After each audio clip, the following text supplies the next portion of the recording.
the observations of having a really good subclover paddocks, maybe putting a crop of wheat on or barley or lupins, and then getting no clover back the following year in the stubble phase was really a worry. We were just getting all the terrible weeds, and we have asked the question around a lot, what has gone wrong? And when you consider that the sprayer works for 3 months of the year here, spraying weeds forever, and the weeds are getting worse. So the big question was, what do we do? And I didn't know where to go. I asked a few agronomists, and because if they're selling chemical, they don't want to tell you what's correct, but I don't really think they knew. The Biological Farming Roundtable podcast helps farmers explore innovative, low-input, regenerative and profitable farming systems. The Biological Farming Roundtable is sponsored by NutriSoil, an award-winning biological liquid fertiliser made from a big worm farm. NutriSoil's purpose is to empower farmers to produce life-enriching food. Today's conversation is with Anthony Thomas, and with me co-hosting is Dr Charles Massy. We recorded this podcast in March when we were there for the Three Springs Biological Farming Roundtable. Anthony and Geraldine farm approximately 8,000 hectares in the North Midlands of W.A. at Three Springs. Anthony and Geraldine operate Hill Padua Polls, breeding multipurpose Merinos, and crop 1,300 hectares regeneratively. Arden Thomas, their great nephew, share farms the rest of the cropping program. Anthony has always been focused on soil health, starting in the 1970s working with Agro Nutritional Research Laboratories run by the late Tom Arkley, who analysed their soils and pastures. Arden Anderson has been another influence for Anthony. For the past 2 years, Anthony's cropping system has dropped fertiliser inputs down to 5 units of nitrogen and 5 litres of NutriSoil at sowing and as a foliar, and he's been using NutriSoil and calcium across his pastures. The combination of careful genetic breeding, low-stress sheep management and working with nature has resulted in quiet, highly fertile sheep that do not require mulesing. His soils are visually increasing in soil organic matter and measuring decreased compaction. Dr Charles Massy, my special co-host, is a Monero wool grower, a scientist and a renowned author. His classic book, The Australian Merino, The Story of a Nation, is the account of how merino sheep became one of the main supports of the Australian economy. More recently, Charles's book, Call of the Reed Warbler, A New Agriculture, A New Earth, exemplifies his role as an advocate for regenerative agriculture. This is my enlightening conversation with Anthony Thomas and Dr Charles Massy. Hello, today I'm here in Western Australia at Three Springs at Anthony and Geraldine Thomas's farm, who farm approximately 8,000 hectares. It's a mixed farming enterprise. I'm also here with Charles Massy, a Monero wool grower, a scientist and a renowned author, who has recently written the book Call of the Reed Warbler, A New Agriculture, A New Earth, which exemplifies his role as an advocate for regenerative agriculture. I have both of us here, or all three of us here today, because we've had the Biological Farming Roundtable on Anthony's property. We had up to 100 farmers yesterday learning about regenerative agriculture. So welcome, both of you. Good morning, or evening, whatever it is. So Charles and I will be co-hosting and we'll be asking Ange some questions. Ange, tell us about your farm. Our farm's a mixed farm with merino sheep, and we have crop or grain, wheat, barley and lupins, and part of the farm has canola. So we have a share farmer who's my great nephew, and he share farms part of the farm, and then Geraldine and I have got another section where we run sheep on pasture and some stubbles. Our sheep are a multi-purpose type sheep, wool, meat and fertility, where we think fertility is the number one. A lot of people talk about wool cut per head, but we think it's the third in the line. Anthony, coming here fresh, I've heard about you and known about you for a while, but I know you've been an original thinker and at the forefront of shifting merino genetics to a more modern market-adapted sheep, and latterly, after that came big shifts in the way you are increasing the health of the land. So both of those things you've done are what could be called challenging the old paradigms of farming. Just thinking about your sheep, because what I've seen here, it's a large operation, it's incredibly well managed and incredibly profitable, which belies the thinking that this sort of new thinking in genetics, sheep genetics or regenerative farming isn't profitable. What's got you onto thinking differently about sheep in the first case? Well, if I go back to when I left school, my dad had merino sheep. He was breeding from a recognised stud breeder, and he was having 60% lambs, 23 micron wool, and cutting about 12 pound, which equates to about 5 kilos. Blowflies, because I was a young fellow and very fit, I could run down a sheep pretty easy, and I learned how to use dagging shears very early in my life, and after a few years of this I decided we better do something different. So I got an opportunity to meet up with a guy called Jim Shepherd, who was forming the Australian Merino Society at that time, and then we went into measuring sheep we measured everything, and for about 25 years. Until such times as we felt that the Australian Merino Society was measuring micron, and micron alone was sort of breeding wool off. We were getting dust in our wool that was being weighed, and it wasn't a true representative of the actual wool cut. And so we one morning I heard about a seminar that was in Merinos, and it was run by a guy called Jim Watts. So me and the guy that was running my sheep, and we headed up there for the day, and after that one day we knew exactly what we had to do.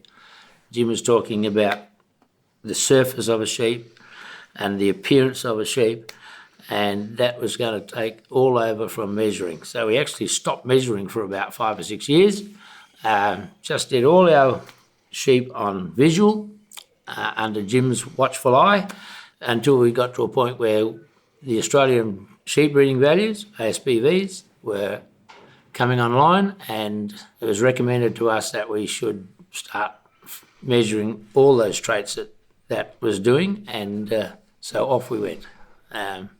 Didn't like the idea of measuring again because we'd been experienced for 25 years, but now we were into it again.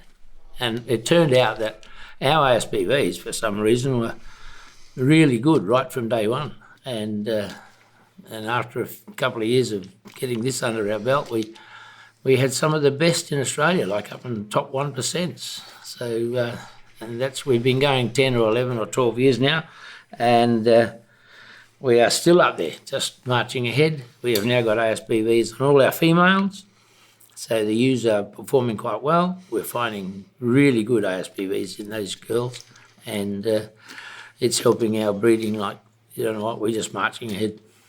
Yeah, so what intrigues me, having been involved in the sheep industry like you for a while, the last 20 years we've seen rapid changes in customer requirements, in market changes, in increasing meat protein demand, all those sorts of things, and shifts in the wool market, and animal welfare issues. And what I've seen here in your sheep, beautiful long necks, wide bodies, lovely skin and wool structure. So what you've done in being this innovator and early adopter is, as you pointed out, probably a weaning percentage is the biggest profit driver because of the price of sheep and the meat demand. You've got fleece rot resistant sheep, you don't have to mules, and you've got a sheep that to me seems to be suited to your environment. And so it's not like you've been a chaser of fads. It seemed to me when you went to that first workshop, your mind was sort of ready and more open than most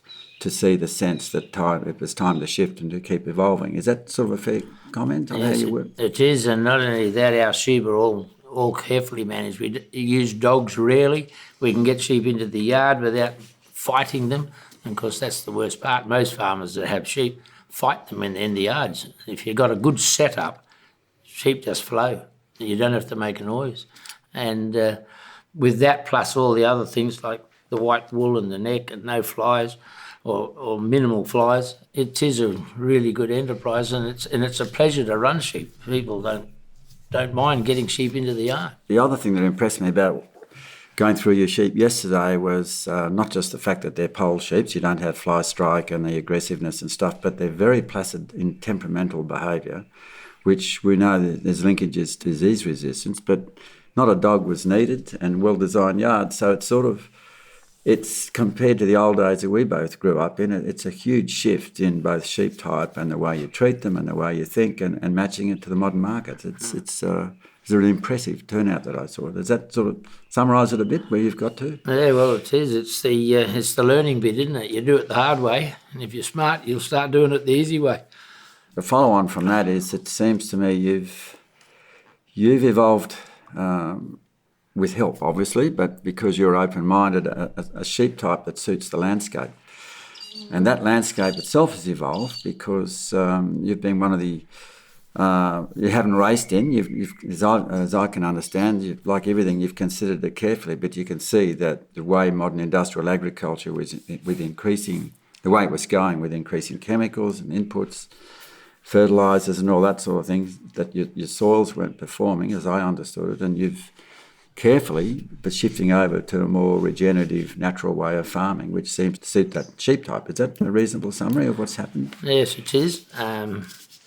The observations of having a really good sub-clover paddocks, maybe putting a crop of wheat on or barley or lupins, and then getting no clover back the following year in the stubble phase was really a worry. We were just getting all the terrible weeds, and we have asked the question around a lot, what has gone wrong?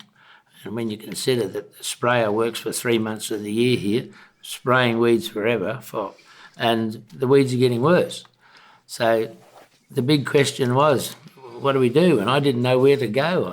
I asked a few agronomists, and because if they're selling chemical, they don't want to tell you what's correct, but I don't really think they knew. So it was the Arden Anderson story of maybe the lime. I had another guy tell me that it's probably calcium.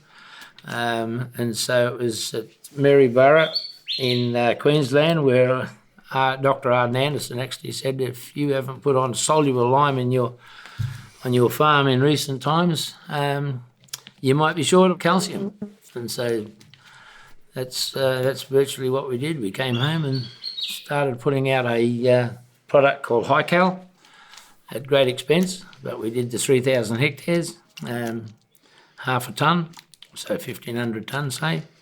It was expensive, say $40 odd plus freight, 29, and at the same time we started that, we also learnt about our worm juice, and I found out about that from a guy at Darren Machinery Field Days. It was a guy called John Ryan who makes the DBS bar. He's the builder, the owner, and he sidled up to me and said, we've got all this seed planting department really good, we are placing the seed perfectly, but what are we going to do about microbes? And I was stuck. I said, I don't know. And he said, what about worm juice? And I said, what's worm juice? And he said, it's what comes out the backside of a worm. And he was going to say silly, I think, but he just looked at me a bit silly. Anyway, after that, we drifted apart because his attention is required all the time. Everyone wants to talk to him. And I went over to the ram shed at Darren, and there was a little display there called NutriSoil. And I thought I'd better find out what that's about. So I went in, and lo and behold, it was our worm juice. So from then on, it was right. And I decided virtually that minute that I didn't have time to practice on one paddock. I thought I might as well do the whole 3,000 hectares. So I've put 5 litres of NutriSoil on all of our pasture, used it in the crop phase, put on our calcium with the molasses mixed in it, and we're thinking we're seeing a change instantly. Yeah. But we need a couple more years. Yeah. Yep. So you're just starting on that journey. But just touching on what Charles said, it's about a paradigm. So you were ready, a paradigm shift. You were ready when you walked in. When someone mentioned a worm juice, you were ready to listen. I think a lot of farmers who are traditional farmers would be quite challenged to think that they might put a worm juice out on their property. Yeah, I suppose that's a silly thing to do, isn't it? Well, we're finding that that's not the case. Yes, that's right. Well, no, I was probably ready, yeah. I was looking everywhere for something. It's an interesting question because, I mean, you and I have knocked around with a lot of ram clients and in the bush for a fair while, and you do see some farmers love chasing the new, but often don't think it through or rush in too early and come a cropper with things. You somehow, I'm just wondering if it's your training, your education, but you seem very open to new ideas, but you know how to get on the drafting gate. And as someone said to me once, that cockies have got good crap detectors. You can obviously sniff out the snake oil, and yet are very open to welcoming an innovation once it's proved and tested and listening to good advice. I mean, it's not everyone's got that. Where do you think that's come from? You don't get entrenched in paradigms, it seems to me. You're just constantly learning. Yeah, well, that's a good question, isn't it? I don't know where I've got it from, really, because my dad was ultra-conservative. I reckon he would have been battling to change, but then the Australian Merino Society, we changed there and did all this fleece weighing and micron testing and all that. It was sort of a thing that we just did. It was a lot of work, but we did it. And I don't know where I got all this stuff from that wants to make me change or stick my neck out like the turtle. What was it? The turtle only puts his neck out when he's advancing. That's right. The only way to make progress is stick your neck out. That's right. Yeah. I wonder if it's about the small successes you've had when you did challenge the paradigm. So having the traditional Merinos and then starting that breeding, the genetics yourself, knowing that there was something better that you could breed. Yeah, I could probably see a light in the end of the tunnel, really, because I had a really terrible experience with those stud Merino sheep, the big wrinkly neck ones, the 1960 models. That was hard work, and we just had to do something different, otherwise we were not going to have sheep, and besides that, I grew up with a set of yards that were absolutely terrible. You couldn't get sheep anywhere, and so that all taught me as well that I've got to do it better. And we've been lucky over the years. We've had a couple of good guys that designed and played around with yard designs and whatnot, and it's been really good. And we've got facilities now that sheep flow in. You don't have to fight them. So looking at your sheep you've now got out there, highly fertile, resistant to fleece rot, don't need mulesing, robust. Do you think there's a linkage as you're getting your soils healthier, and measurably so? Do you think there's a linkage between the health of your sheep and the health of the landscape? I think that's going to be a definite. I really think I'll get an increase in fleece cut per head that everyone's talking about that they need or whatever. I don't think it's the number one, but I think if we can get healthy soil, we'll have healthy sheep. And the other critical question that follows from that, as we're hitting the wall with the many modern chemicals, including anthelmintics and other things that are for the overdrenching of sheep, etc. Do you think that to have a really healthy landscape in the regenerative terms with good nutrient cycling and all those things, that we need ruminant animals, in this case sheep, in such an environment that the two go together? Yes, I do. The worm is a really difficult thing. There's a lot of resistance. We've been lucky that about 30 years ago we started using a veterinary, and we wouldn't drench a sheep now without a test. And that's happened for 30 years, really. We send away a dung sample, collect it in the paddock with an egg carton. So you get 12 samples if you want to. You get 24 samples. It's off to the vet. He tests them and he tells us whether we need to drench for a start and then maybe what we drench with. And we've done that for a long time. Okay, we can't say in the ASBVs that we're a WEC resistant, but the worm resistance, but it's something we feel that we are anyway. What's happening is you're getting, as I said, your sheep type is really suitable to these landscapes and this commercial environment and the demand with meat protein for greater fertility, which is a big profit driver, the high lambings you're getting compared to the traditional average. So with that's going, the way you're improving your soils, one of the things that's happening around the world when people get to that stage, some of them tend to move into the new holistic plant grazing, which then starts to even further regenerate your landscape. So it seems like once you get into the grassland component of a cropping landscape, that the ruminant animals really drive that soil ecology even better. Yeah. Have you sort of started to consider in time going that way as well? Or? Yes, we are. We are now putting fences in, dividing paddocks, and that'll carry on for a while as we can afford it. And we are hoping that we can sort of move sheep more often and rest paddocks. It's going to be a new experience for us, but we think it's necessary, and I'm lucky I've got a new sheep manager who really likes the idea as well. So, and he's of the opinion we should be able to run something like 20% more sheep by doing this. Whether that's possible or not, I don't know, but all those new ideas are going to be really good to embrace. What a positive space. So yesterday we went out across your cropping area and pastures, comparing your regenerative cropping area that you've just sort of started on in the journey and then the traditional cropping area. And we were quite amazed at the results that we saw so early. So things that we saw, the pasture phases, we expected to see a good horizon of organic matter and carbon, so that colour change in your soil. Then we went to the traditional cropping paddocks, which you'd cropped for 10 years. I mean, in this area, I quizzed it was probably about 40 units of nitrogen as a standard, 50 kilos of MAP, and maybe another nitrogen application if it was a good year. And there was no horizon change in the traditional cropping paddocks. You could see that there was no organic matter building. It was very dry.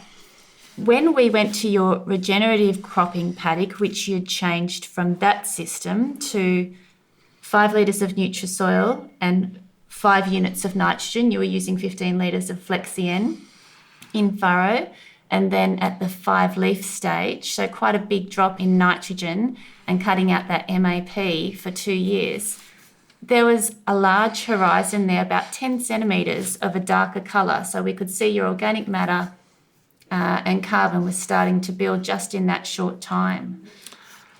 So that was very encouraging. Nobody was more surprised than me. I'm glad these people turned up and dug some holes in my paddock, because really I keep telling people that I'm only very new at this business, but to have some sort of an inkling already that there's a result, I was surprised, but I like the idea. It was a great exercise. We all went out as a group and we took our soil measuring tools, and the penetrometer told us a real story. So we were able to do measurements and average out the measurements for each paddock across each of the paddocks.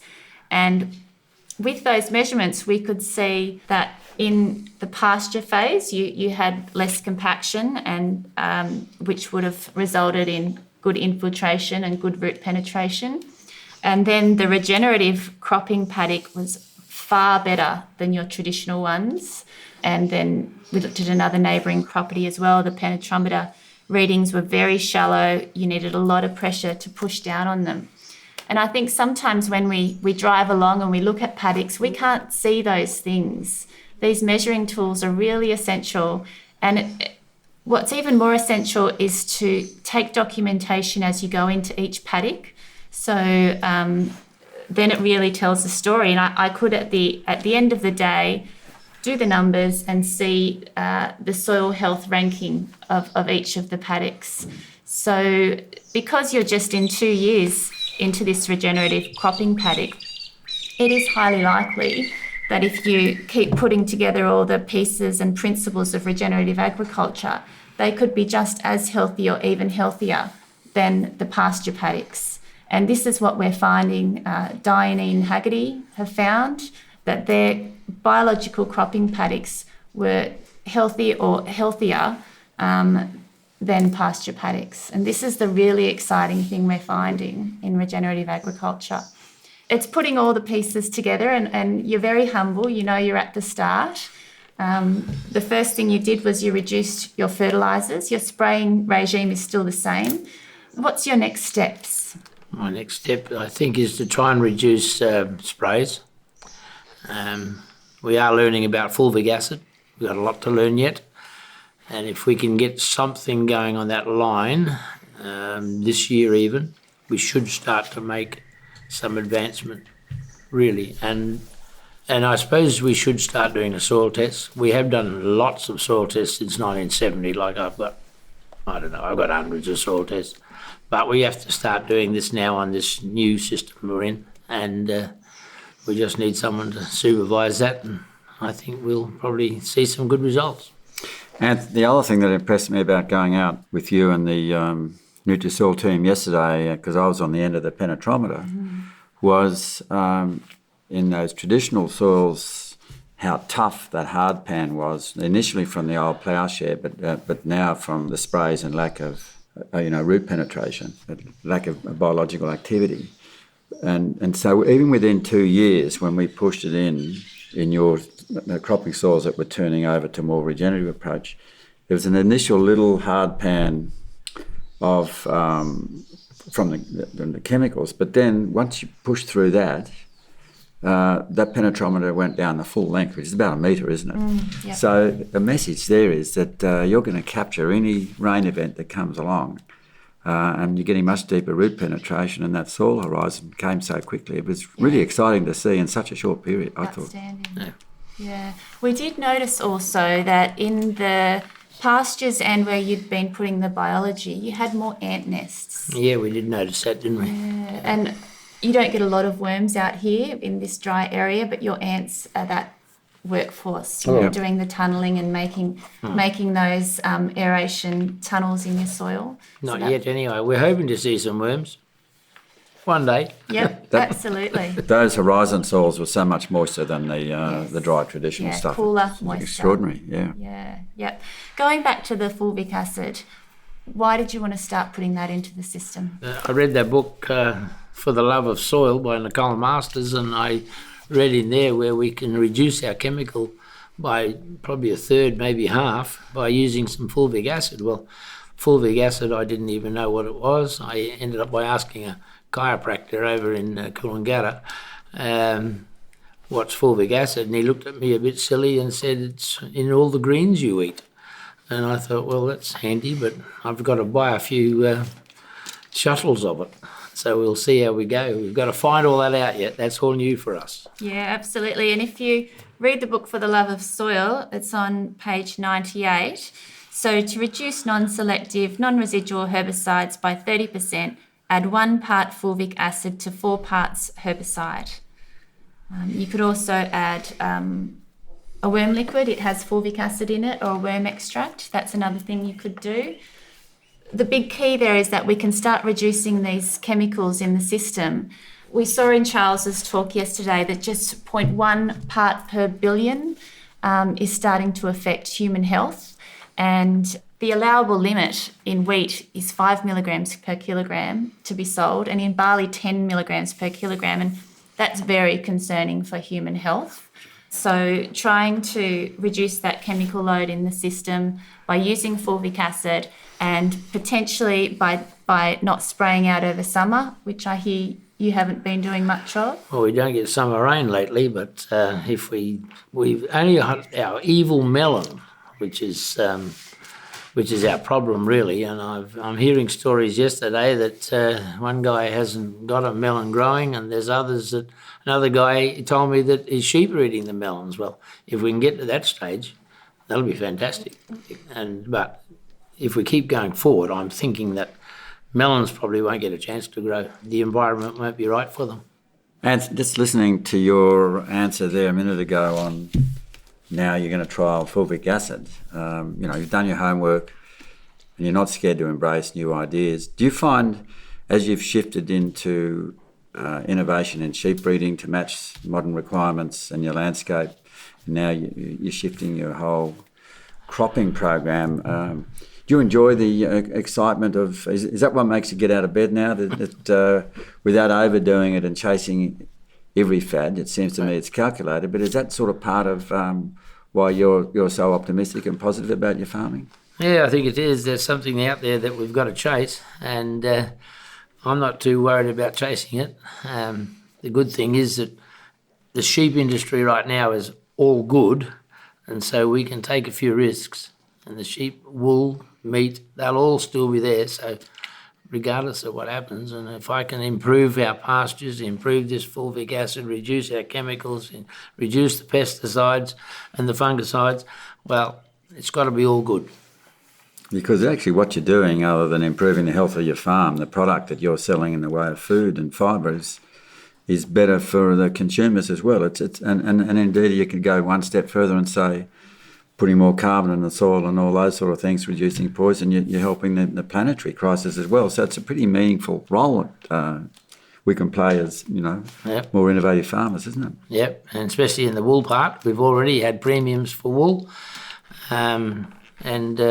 The last clip we sold was to a lady called Stella McCartney, who's got a big empire on fashion. And a representative of her company was going to come here and audit us again. And if we can get those sorts of things going with the meat as well, we really are in a good time to go farming. Yeah, absolutely. The consumer is changing. So as a farmer, we need to be aware of that. As even in the cropping industry, international markets are asking for lower residue in their grain. And so a lot of farmers are out there getting their grain tested to see what residue they do have in their grain. Diane and Haggerty have recently found the lowest test that I've ever seen is 0.005 parts per million detectable level, and they had no residues on their grain whatsoever. And they use some chemical but a very biologically active system. So what that's telling us is that the biology is breaking down these residues of chemicals in the soil when you've got that whole holistic system happening and all of the principles working together. Well, that's a fantastic story, really. If we can achieve all that, well, we're onto something all right, because if we're getting a wool premium, then we start getting a meat premium, then we start getting a grain premium, well, yeah, can't get better than that. Absolutely. So where to from here, Ange? Just do much of the same. Just keep making our sheep better, our land better, and the crops better. It's a good thing that we're trying to do, and quite frankly, I like every minute of it. It's probably going to stop me from retiring. And what about the challenges? What challenges have you experienced? You seem to be quite a happy person all the time. Is there anything you found really difficult in any of these transitions, working with nature more than working in the traditional system? No. It's all positive. I probably am a happy chappy, but that's how we are. Certainly are, yeah. That's how we are. And so we'll just keep doing what we're doing. From my point of view, Ange, it's been an absolute privilege coming to see such a tight, well-run, neat operation that is right at the cutting edge of matching sheep genetics to a healthier landscape. And that just shows you that, this isn't snake oil, it's not just fads, it's profitable and doable and long-lasting. And it's been a tremendous time to be here. Absolutely. And we thank Geraldine as well for her hospitality. What a wonderful household that we've all been welcomed into, with lots of like-minded people around working towards a healthier farming system, healthier people and a healthier planet. And I'm very glad that you were all here as well. So I'd like to thank you all, because just digging the holes in the paddock was enlightening. Lots of fun. And you've been good company. I've enjoyed every minute of it. Wonderful. Thanks, Ange. But we'll wrap that up. Thank you. Please follow the Biological Farming Roundtable podcast. Share it with your friends and networks. I'm Nikala Maddock and I work at NutriSoil, a liquid biological fertiliser made from a big worm farm whose purpose is to empower farmers to produce life-enriching food.